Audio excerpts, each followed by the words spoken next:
Okay, now if you want to control the story a little bit more, you can go ahead and choose the first image, but you can also have your students choose the first image. I'm going to go ahead and choose it today.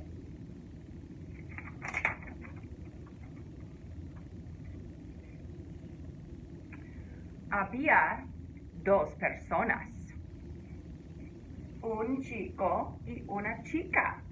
Había dos personas. ¿Dónde estaban? ¿Dónde estaban? Voluntario, por favor. ¿Dónde estaban? ¿Dónde estaban? Okay. And then a student would come up and they would pick a picture to answer the question I just asked. Where were they? So sometimes a student will actually choose an image that makes a lot of sense.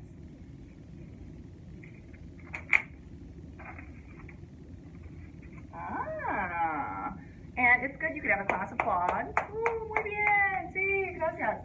Sí, había un chico y una chica y estaban en el cine. Estaban en el cine. ¿Estaban en un restaurante? No, no estaban en un restaurante. ¿Dónde estaban? En el cine. Estaban en el cine. ¿Y a dónde fueron después? ¿A dónde fueron después? ¿Cómo se dice después?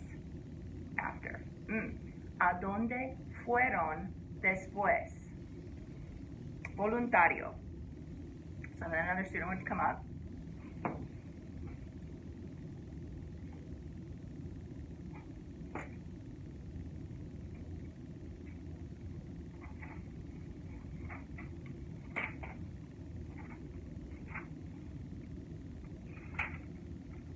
Okay, so this is kind of an odd picture to pick, and so you as a teacher need to think on the fly a little bit and think about how you're going to continue the story. You're never going to tell a student a picture is a good picture or is a bad picture, or ooh, that's hard, or oh, bad job, or whatever.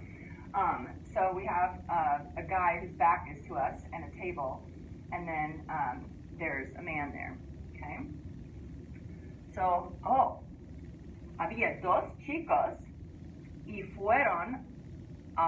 estaban en el cine y después fueron a visitar a su amigo. Fueron a visitar a su amigo. Fueron a visitar a su perro. No.